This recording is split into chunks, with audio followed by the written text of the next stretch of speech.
On dit que l'amour maternel est inconditionnel. On ne vous dit jamais ce qui arrive quand cet amour se retourne contre vous. Je suis assise dans ma cuisine en ce moment, la même où j'apprenais à ma fille à faire des crêpes le dimanche matin. Où je bandais ses genoux écorchés et écoutais ses chagrins d'adolescente. La lumière du matin filtre à travers les rideaux de dentelle que ma mère a brodés il y a 40 ans, et je tiens une tasse de café au goût de victoire et de regret à parts égales. Mais laissez-moi commencer par le commencement. Laissez-moi vous raconter le jour où je me suis retrouvée sans abri. Je m'appelle Marie et j'ai élevé ma fille Isabelle dans la croyance qu'elle était le centre de l'univers. C'était peut-être ma première erreur. Ou peut-être était-ce nécessaire, vu que son père est mort alors qu'elle n'avait que 12 ans, nous laissant avec rien d'autre que du chagrin et un prêt immobilier que je ne pouvais pas payer. J'ai cumulé 3 emplois pour subvenir à nos besoins. Nettoyer des bureaux avant l'aube, servir le déjeuner dans un café près de l'université et donner des cours particuliers aux enfants du quartier le soir.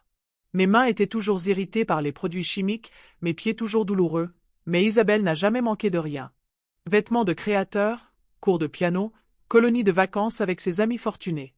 Je me disais que je lui offrais des opportunités que je n'avais jamais eues. Ayant grandi dans la campagne provençale, j'étais issue d'une famille de 8 enfants.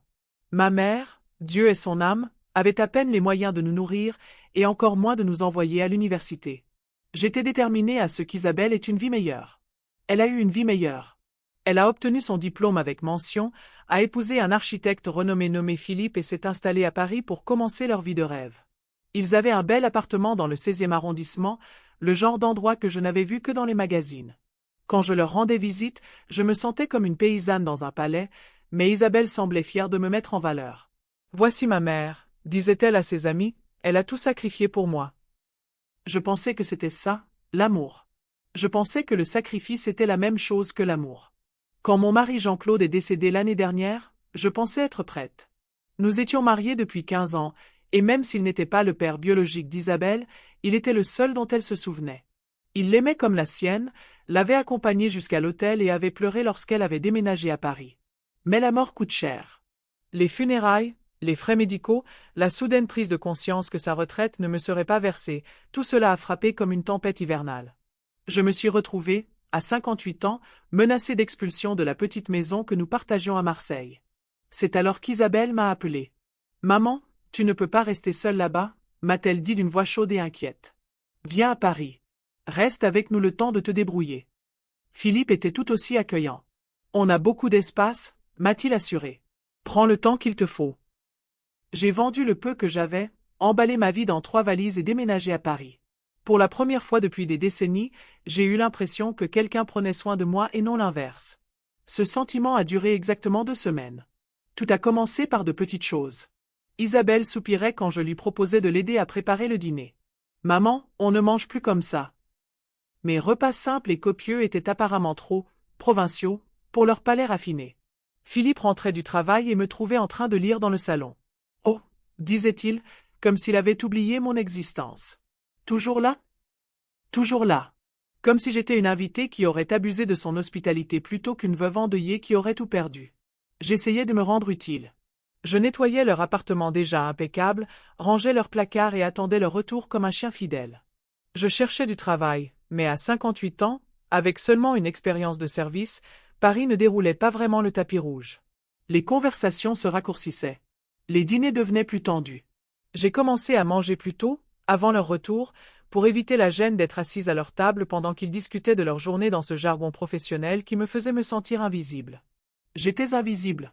Chez ma propre fille, j'étais devenu un fantôme. L'explosion a eu lieu un mardi soir de novembre. Je préparais une simple soupe de légumes qui me rappelait mon enfance quand ils sont rentrés d'un dîner dans un restaurant branché. « Mon Dieu, ça sent la ferme ici », a murmuré Philippe en desserrant sa cravate. Isabelle ne m'a pas défendu. Elle n'a même pas pris acte de la remarque. Elle m'a juste regardé avec des yeux fatigués et a dit « Maman, il faut qu'on parle. » Ils m'ont fait asseoir dans leur salon immaculé, sur leur canapé en cuir blanc où je ne m'étais jamais sentie à l'aise. Philippe a surtout parlé, d'une voix mesurée, comme s'il licenciait un employé. « Marie, on pense qu'il est temps que tu trouves ton propre logement. On a été plus que généreux, mais cet arrangement ne convient à personne. » J'ai regardé ma fille, attendant qu'elle le contredise, qu'elle lui dise qu'il avait tort. Au lieu de cela, elle a hoché la tête. « C'est mieux comme ça, maman. Tu as besoin d'indépendance. » Indépendance. Quel joli mot pour l'abandon. Où suis-je censé aller? Ai-je demandé. Je n'ai pas d'argent, pas de travail. Ce n'est pas notre problème, a interrompu Philippe. Tu es adulte. Trouve-toi. Les mots flottaient dans l'air comme de la fumée. J'ai senti quelque chose se fissurer dans ma poitrine, quelque chose qui me maintenait depuis 58 ans. J'ai regardé Isabelle une dernière fois. C'est ça que tu veux? Elle n'arrivait pas à me regarder dans les yeux. Je pense que c'est mieux. J'ai passé cette nuit-là dans un motel bon marché près de l'aéroport, le genre d'endroit qui sent le désinfectant et les rêves brisés. La lumière du néon vacillait comme un battement de cœur mourant, et la circulation dehors résonnait comme si le monde continuait sans moi. J'ai appelé Isabelle 12 fois. Elle a répondu 2 fois, les 2 conversations ayant duré moins d'1 minute. Maman, s'il te plaît, ne rends pas les choses plus difficiles que nécessaire. J'ai juste besoin de temps pour réfléchir, pour trouver ce que je vais faire. Tu trouveras. Tu trouves toujours. Tu le fais toujours. Comme si survivre n'était qu'un autre de mes talents les plus sûrs, comme cuisiner, faire le ménage ou tout sacrifier pour ceux qui ne voulaient plus de moi. La chambre de motel était devenue mon univers. 60 € la nuit, payé avec le peu d'argent qui me restait de la vente de notre maison. J'avais de quoi tenir peut-être 6 semaines en ne mangeant que de la soupe instantanée et du pain rassis. Je cherchais du travail tous les jours. J'arpentais les rues de Paris jusqu'au sang, remplissant des demandes dans des cafés, des magasins et des services de nettoyage. Mais j'étais trop vieux, trop fatigué, trop désespéré. Il sentait mon désespoir comme un parfum bon marché. La nuit, allongé sur le matelas affaissé, je fixais la tache d'eau au plafond qui ressemblait à une carte de nulle part. Je pensais à Isabelle, à toutes les fois où je l'avais serrée dans mes bras lorsqu'elle pleurait, à tous les rêves que j'avais repoussés pour qu'elle puisse poursuivre les siens. Je pensais à ma mère, morte 5 ans plus tôt sans m'avoir jamais vu réussir quoi que ce soit. Je pensais à Jean-Claude et me demandais s'il avait honte de moi, quelque part, dans ce qui allait suivre. Mais surtout, je pensais au regard d'Isabelle quand elle m'a dit de partir. Ni de la colère, ni de la haine, mais pire encore, de l'indifférence. J'étais devenue une gêne dont il fallait se débarrasser. C'était en décembre que j'ai trouvé la boîte. Je vivais au motel depuis cette semaine et je n'avais plus beaucoup d'argent. J'avais commencé à appeler les services sociaux, me préparant à la réalité d'un refuge pour femmes. La boîte faisait partie des rares objets que j'avais récupérés chez ma mère après sa mort. Des albums photos, des lettres, son chapelet et un journal intime que je n'avais jamais ouvert. J'étais trop occupé à m'occuper des autres pour me soucier de ces mots. Ce soir-là, n'ayant plus rien à perdre, je l'ai ouverte.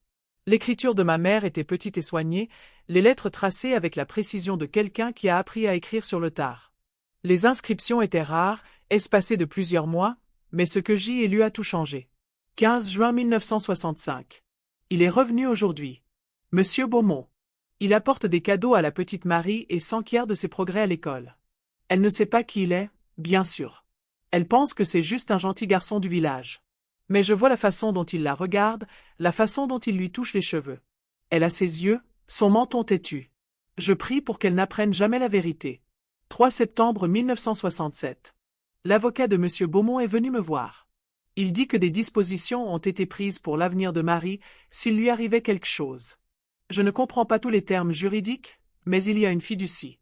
De l'argent mis de côté. Il m'a fait promettre de ne jamais le lui dire de son vivant. Elle doit se débrouiller seule, a-t-il dit.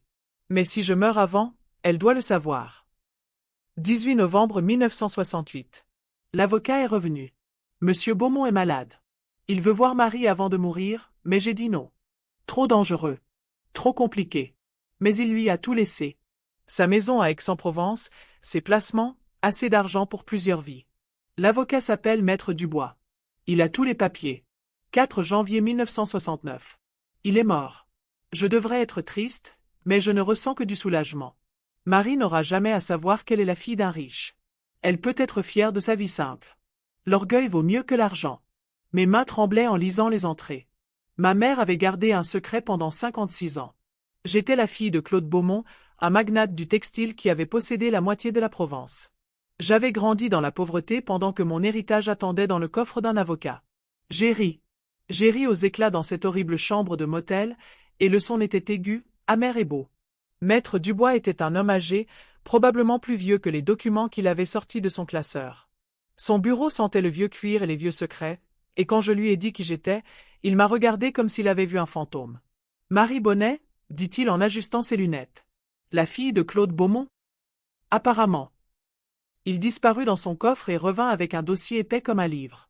À l'intérieur se trouvaient des relevés bancaires, des titres de propriété et des portefeuilles d'investissement qui me donnaient le vertige. Votre père était très précis, dit-il d'une voix douce, imprégnée du poids des décennies.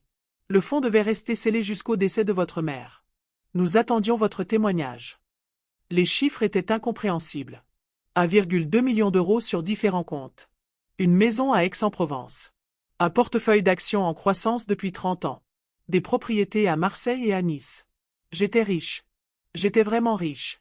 Il y a encore une chose, dit maître Dubois en sortant une enveloppe cachetée. Il vous a laissé une lettre. À l'intérieur, d'une écriture que je ne reconnus pas mais qui me semblait pourtant familière, se trouvait un seul paragraphe. Ma chère Marie, si vous lisez ceci, c'est que je suis parti et que votre mère est décédée aussi. J'espère que vous pardonnerez la lâcheté d'un vieil homme. J'ai aimé votre mère plus que ma réputation, et je vous ai aimé de loin toute votre vie. Tu ne me dois rien, mais peut-être que cet argent peut t'offrir la liberté que je n'ai jamais eu le courage de t'offrir de mon vivant. Sois heureuse, ma fille. Sois libre. J'ai plié la lettre soigneusement et l'ai glissée dans mon sac à main. Puis j'ai demandé à maître Dubois de m'aider à créer une SARL. La vengeance est un plat qui se mange froid, dit-on. Mais je préfère considérer ce que j'ai fait comme une justice rendue avec une précision chirurgicale. J'ai engagé une détective privée ou une femme discrète nommée Sophie, spécialisée dans les antécédents financiers. En une semaine, elle avait le portrait financier complet de Philippe et Isabelle. Ils vivaient au-dessus de leurs moyens. Le bel appartement, les vêtements de marque, les dîners coûteux, tout reposait sur le crédit et les revenus variables de Philippe. Ils étaient pauvres en maison, en voiture, en mode de vie. Un seul choc financier pouvait tout bouleverser. J'allais être ce choc. Sophie a également découvert que l'immeuble où ils vivaient allait être mis aux enchères. Le propriétaire avait fait défaut sur un prêt massif et la banque liquidait les actifs. La vente aux enchères était prévue pour le mois suivant. J'ai enregistré ma SARL Beaumont Holdings et commencé à préparer mon offre. La vente aux enchères s'est déroulée dans une salle de conférence aseptisée de la banque. Assise au fond, vêtue d'une simple robe noire et de perles de ma mère, j'observais les différents investisseurs tenter de surenchérir pour la maison de ma fille. Lorsque les enchères ont atteint 800 000 euros, j'ai levé la main. 900 000. 1 million. 1 100 000. Le silence est revenu. Le marteau du commissaire-priseur est tombé comme une sentence de juge. Vendu à Beaumont Holdings. J'étais propriétaire de l'immeuble de ma fille. J'étais son propriétaire, et elle n'en savait rien. J'ai attendu un mois avant de mettre mon plan à exécution. Je voulais qu'ils se sentent en sécurité, qu'ils aient l'impression que leur vie était stable. Puis j'ai envoyé la lettre. Cher locataire, Beaumont Holdings a récemment acquis ce bien. Dans le cadre de l'optimisation de notre portefeuille, nous allons ajuster les loyers pour refléter les valeurs actuelles du marché. Votre nouveau loyer mensuel sera de 4 200 € à effet immédiat. Veuillez effectuer le paiement avant le 1er du mois prochain. Cordialement, Service de gestion immobilière. Je savais que leur loyer actuel était de 1 400 €. Je savais que les revenus de Philippe oscillaient entre 3 000 et 5 000 € par mois. Je savais qu'ils avaient des dettes de carte de crédit et un prêt automobile à rembourser. 4 200 €, ce n'était pas seulement cher. C'était impossible. Mon téléphone a sonné quelques heures plus tard. Maman, je suis vraiment désolé de vous déranger, mais il s'est passé quelque chose de terrible. La voix d'Isabelle était tendue par la panique. Notre loyer a triplé. On ne sait pas quoi faire. Je l'ai laissé parler. Je l'ai laissé expliquer le stress de Philippe, comment ils avaient essayé de négocier avec la société de gestion immobilière, pourquoi ils ne pouvaient pas se permettre le nouveau tarif. Pourriez-vous nous aider a-t-elle demandé d'une voix faible. Juste temporairement, le temps qu'on trouve une solution. L'ironie était parfaite. Elle voulait que je l'aide à payer le loyer d'un immeuble dont je suis propriétaire. Je suis désolé, ma chérie, dis-je d'une voix soigneusement neutre. Je galère encore. Je vis dans ce motel, je cherche du travail. J'ai du mal à payer mes dépenses. Mais maman, je dois y aller, dis-je avant de raccrocher. Elle rappela aussitôt. Je ne répondis pas. Au cours des semaines suivantes, j'ai vu leur monde s'écrouler de loin.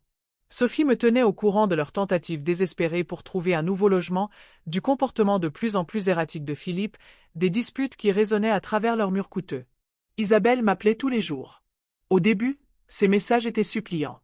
Maman, s'il te plaît, rappelle-moi. Il faut qu'on se parle. Je sais que tu es en colère, mais on est une famille. On doit s'entraider. S'il te plaît, maman. J'ai peur. Puis ils se sont désespérés. Le propriétaire refuse de négocier. Philippe parle de quitter Paris. Je ne sais pas quoi faire. Je suis allé à la banque. Ils refusent de nous accorder un prêt. Notre crédit est au maximum. S'il te plaît, rappelle-moi. Je suis désolé. Je suis tellement désolé. J'ai sauvegardé tous les messages, mais je n'ai pas répondu. Je voulais qu'elle ressente le poids de ses choix, le silence glacial de l'abandon. Je voulais qu'elle comprenne ce qu'elle m'avait fait. Mais je voulais aussi autre chose. Je voulais qu'elle se batte pour moi comme elle ne l'avait jamais fait auparavant. Il a fallu 6 semaines à Philippe pour craquer complètement. D'après les rapports de Sophie, il buvait beaucoup, manquait le travail et était furieux contre la mystérieuse société immobilière qui détruisait sa vie. Il a engagé son propre enquêteur, un homme moins discret qui facturait moins cher et découvrait plus. Quand Philippe a appris que Beaumont Holdings appartenait à une femme célibataire nommée Marie Bonnet, il a rassemblé les pièces du puzzle. C'est alors qu'il est venu à mon motel. Je lisais dans mon fauteuil près de la fenêtre lorsqu'il a frappé à ma porte. Je l'ai entendu crier avant même que je l'ouvre. Espèce de sale vindicatif. Je sais ce que tu fais. Il était ivre, débraillé, rien à voir avec l'architecte raffiné qui m'avait mis à la porte. Ses yeux étaient hagards de rage et d'autre chose, de la peur. Je ne sais pas de quoi tu parles, ai-je dit calmement. Beaumont Holdings. Vous êtes le propriétaire. Vous avez acheté notre immeuble juste pour nous torturer. J'ai souri. J'ai acheté un bien immobilier d'investissement. Ce que vous décidez de faire de ces informations ne regarde que vous. Il m'a bousculé pour entrer dans la pièce, les mains tremblantes de fureur. Vous ne pouvez pas faire ça. C'est du harcèlement. C'est illégal. En fait, c'est tout à fait légal. J'ai d'excellents avocats maintenant. C'est alors qu'il m'a attrapé par le bras. C'est alors que sa façade s'est enfin effondrée. Vous allez arranger ça, a-t-il sifflé. Vous allez baisser notre loyer, ou je vous ferai regretter. J'ai regardé sa main sur mon bras, puis de nouveau son visage. Retirez votre main de moi. Ou quoi? Vous allez appeler la police? Leur dire quoi? Que vous essayez de détruire la vie de votre propre fille. Je n'ai pas bronché. Je leur dirai qu'un homme s'est introduit chez moi et m'a menacé. Qu'il m'a touché. Que j'ai craint pour ma sécurité. Il a lâché mon bras comme s'il était en feu. Ce n'est pas fini, dit-il en reculant vers la porte. Si, répondis-je. Et vous avez perdu. Le lendemain matin, j'appelai Maître Dubois. Dans l'après-midi, Philippe reçut une mise en demeure de l'un des cabinets d'avocats les plus prestigieux de Paris. La lettre était complète, professionnelle et absolument dévastatrice. Tout contact ultérieur avec Marie Bonnet entraînerait des poursuites judiciaires immédiates. Toute menace, harcèlement ou tentative d'intimidation serait poursuivie avec toute la rigueur de la loi. La lettre mentionnait également que Madame Bonnet était sous la protection des services de sécurité et que toute tentative d'entrave à ses intérêts commerciaux serait rapidement sanctionnée.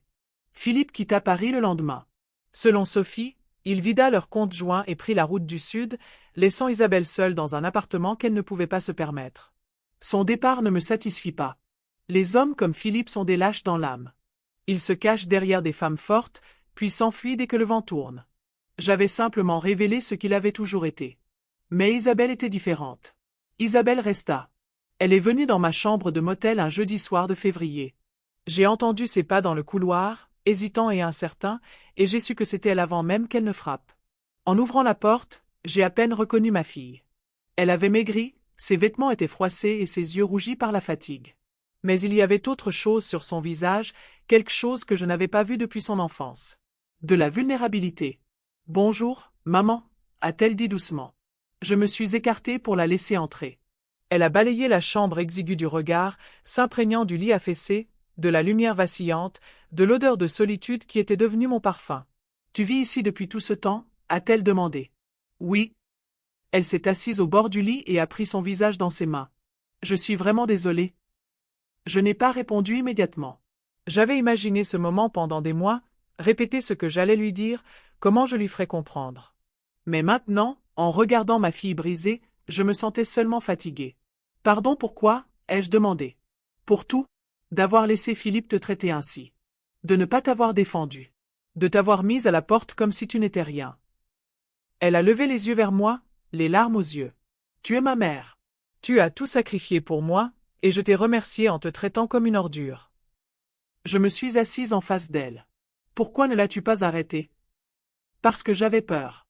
Peur du conflit, peur de le perdre, peur d'admettre que j'avais épousé un homme aussi cruel envers toi. » Elle s'est essuyé les yeux du revers de la main. « Je me suis dit que tu étais forte, que tu trouverais la solution. J'ai utilisé ta force comme excuse pour ma faiblesse. Et maintenant? Maintenant, je suis seule. Philippe est parti, je suis sur le point de perdre mon appartement, et je ne peux m'en prendre qu'à moi-même. Elle me regarda avec des yeux qui me rappelaient la petite fille qui se glissait dans mon lit pendant les orages. Je ne m'attends pas à ce que tu me pardonnes. Je voulais juste que tu saches que je comprends ce que j'ai fait. Je comprends ce que j'ai perdu. J'observais son visage, à la recherche de signes de manipulation, de remords calculés. Mais je ne voyais qu'une douleur sincère et la conscience de soi qui naît d'une perte profonde. Que vas-tu faire maintenant? Demandai-je. Je ne sais pas. Trouver un logement plus petit, je suppose. Trouver un travail. Repartir à zéro. Elle rit amèrement. J'ai 32 ans et je dois repartir à zéro comme une adolescente. Ce n'est peut-être pas si mal. Elle me regarda avec curiosité. Que veux-tu dire? Peut-être que tu as besoin d'apprendre à te connaître quand on ne s'occupe pas de toi. Peut-être que tu as besoin de découvrir ta propre force. Nous restâmes assis en silence un moment, le poids de moi de douleur et d'incompréhension s'accumulant entre nous comme de la poussière. Finalement, elle prit la parole. Je t'ai appelé tous les jours, tu sais. Après l'augmentation du loyer. Je t'ai laissé des messages, envoyé des SMS. Tu n'as jamais répondu. Je sais. Pourquoi? Je repensais à la question, au mois de silence et à la satisfaction que j'avais ressentie en ne répondant pas. Parce que je voulais que tu saches ce que ça fait d'avoir besoin de quelqu'un qui ne répond pas. Elle hocha lentement la tête. Je le méritais. Oui, tu l'as bien mérité. Un nouveau silence. Puis elle demanda, comment paies-tu cette chambre? Tu as dit que tu n'avais pas d'argent. C'était le moment que j'attendais, celui où je pourrais révéler ma transformation de victime en vainqueur. Mais en voyant son visage brisé, je me suis rendu compte que je ne voulais plus la blesser. Je voulais tout autre chose. Je voulais récupérer ma fille. J'ai découvert quelque chose sur ma mère, ai-je dit. Sur mon père? Et puis je lui ai tout raconté. Le journal, Claude Beaumont, l'héritage qui m'attendait depuis toujours. Je lui ai parlé de l'avocat, du trust, de l'argent qui m'avait rendu assez riche pour acheter son monde et le manipuler comme un marionnettiste. Son visage a traversé une série d'émotions. La surprise, la confusion, la compréhension, et enfin, quelque chose qui ressemblait à de l'admiration. Tu as acheté notre immeuble? A-t-elle dit. Oui. Tu as été notre propriétaire tout ce temps. Oui. Et Philippe n'a jamais su? Jusqu'à la fin. Elle secoua la tête, stupéfaite. Maman, c'est incroyable. Tu as complètement renversé la situation. Je t'ai donné ce que tu m'as donné. La peur de perdre ta maison. Le désespoir de ne pas avoir où aller. Le silence de quelqu'un qui aurait dû t'aider. Je comprends, dit-elle. Et je ne suis pas en colère. Je suis fière de toi. Cela m'a surprise. Fière? Tu aurais pu nous détruire complètement. Tu aurais pu nous mettre à la rue, ou pire. Mais tu ne l'as pas fait. Tu nous as donné une leçon. Elle me regarda avec un regard neuf. Tu n'es plus la même personne que celle qui est venue vivre avec nous l'année dernière. Non, je ne le suis pas. Tu es plus forte. Plus dangereuse. Je souris. Je préfère me considérer comme plus honnête. Nous avons discuté jusqu'à l'aube, ma fille et moi. Nous avons parlé de son mariage, de la façon dont elle s'était perdue à essayer de plaire à un homme qui ne pouvait jamais être satisfait. Nous avons parlé de mon enfance, de la mère qui m'avait suffisamment aimée pour garder des secrets qui nous auraient détruites toutes les deux. Nous avons parlé de pardon, de la différence entre comprendre et excuser, du long chemin vers la confiance. Alors que le soleil se levait sur Paris, teintant le ciel d'espoir et de regret, Isabelle m'a demandé ce que je comptais faire ensuite. Je vais vendre l'immeuble, ai-je dit. Je n'ai jamais voulu être propriétaire. Je voulais juste être entendue. Et ensuite, j'achèterai une maison. Une petite, avec un jardin. Peut-être à Aix-en-Provence, près de l'ancienne demeure de mon père. Et moi? Y a-t-il une place pour moi dans ta nouvelle vie? J'ai regardé ma fille, la femme qui m'avait brisé le cœur et qui avait passé des mois à apprendre à le reconstruire. Ça dépend. De quoi? Êtes-vous prête à être une fille plutôt qu'une cliente? Elle fronça les sourcils. Je ne comprends pas. Depuis 32 ans, je vous sers. Je vous simplifie la vie, je résous vos problèmes, je sacrifie mes besoins aux vôtres. Ce n'est pas une relation, Isabelle. C'est une transaction. Elle resta silencieuse un long moment. Que attendez-vous de moi? Je veux que vous vous souciez de mon bonheur comme je me suis toujours soucié du vôtre. Je veux que vous me défendiez quand on m'attaque. Je veux que vous me choisissiez parfois, même quand ce n'est pas pratique. Je marquai une pause. Je veux être votre mère, pas votre servante. Ses yeux se remplirent de larmes. Je peux essayer. Je veux essayer. Bien. Parce que je ne suis plus la même femme qui vous a élevé. Je ne sacrifierai plus tout pour votre confort. Je ne me rabaisserai pas pour que vous vous sentiez grande. Je ne porterai pas votre poids émotionnel pendant que vous ignorez le mien. Je comprends. Et toi? Parce que ce n'est pas une négociation, Isabelle. C'est la nouvelle réalité. Tu peux l'accepter ou non, mais tu ne peux pas la changer. Elle hocha fermement la tête. Je l'accepte. Je veux apprendre à être ta fille comme il faut. J'ai vendu l'immeuble 3 mois plus tard, réalisant une belle plus-value. J'ai reversé la moitié des bénéfices à un refuge pour femmes de Marseille, au nom de ma mère. L'autre moitié s'est dirigée vers une petite maison à Aix-en-Provence, avec un jardin où je pouvais cultiver les légumes de mon enfance. Isabelle m'a aidé à déménager. Elle a fait les cartons, chargé les meubles et frotté les sols sans se plaindre. Elle s'est enquise de mes préférences, de mes projets, de mes rêves d'avenir. Elle a écouté mes histoires sur son grand-père Beaumont, sur la mère qui avait gardé ses secrets, sur la force qui m'avait porté dans les mois les plus sombres. Elle m'a aussi parlé de son propre parcours. Du travail qu'elle avait trouvé dans une association, du petit appartement qu'elle avait loué de ses propres deniers, de la thérapie qu'elle avait entamée pour comprendre comment elle s'était perdue dans son mariage. J'apprends à être seule, a-t-elle dit tandis que nous déballions la vaisselle dans ma nouvelle cuisine. C'est plus dur que je ne le pensais. Être seule et être seule, ce sont deux choses différentes, ai-je répondu. On peut être seule et être entière. C'est comme ça que tu te sens maintenant? Entière? J'ai réfléchi à la question. Je me sens complète. Comme si j'avais découvert des parts de moi-même qui m'avaient manqué. Nous avons travaillé dans un silence confortable, deux femmes reconstruisant leur relation, un geste délicat à la fois. Pas de réconciliation dramatique, pas d'étreinte larmoyante qui aurait tout arrangé. Juste la satisfaction tranquille de s'être choisi l'une l'autre délibérément, sans désespoir ni culpabilité. Ce soir-là, assise sur ma nouvelle véranda à regarder le coucher de soleil peindre le ciel de Provence de nuances d'or et de lavande, j'ai ouvert le journal de ma mère à la dernière page blanche. Pour Isabelle, ai-je écrit. Ta grand-mère gardait des secrets pour me protéger. J'ai gardé des secrets pour te protéger. Mais la protection sans la vérité n'est qu'une autre sorte de prison. Tu n'es pas responsable du bonheur des autres, mais tu es responsable de ta propre intégrité. L'amour n'est pas un sacrifice. L'amour, c'est choisir quelqu'un, encore et encore, même quand c'est difficile. Même quand cela te coûte quelque chose. Même quand cette personne ne le mérite pas. Mais surtout, même quand tu n'as plus besoin de lui. C'est alors que l'amour devient réel. C'est alors qu'il devient libre. Ta mère, qui t'aime désormais sans réserve. J'ai fermé le journal et l'ai mis de côté. Isabelle lisait sur son téléphone, le visage paisible dans la lumière déclinante. Elle a levé les yeux et m'a surpris en train de l'observer. « À quoi penses-tu » a-t-elle demandé. « À rien » ai-je dit. « À tout. » Elle a souri. « Es-tu heureuse, maman » J'ai regardé autour de moi, ma petite maison, mon jardin, ma vie tranquille.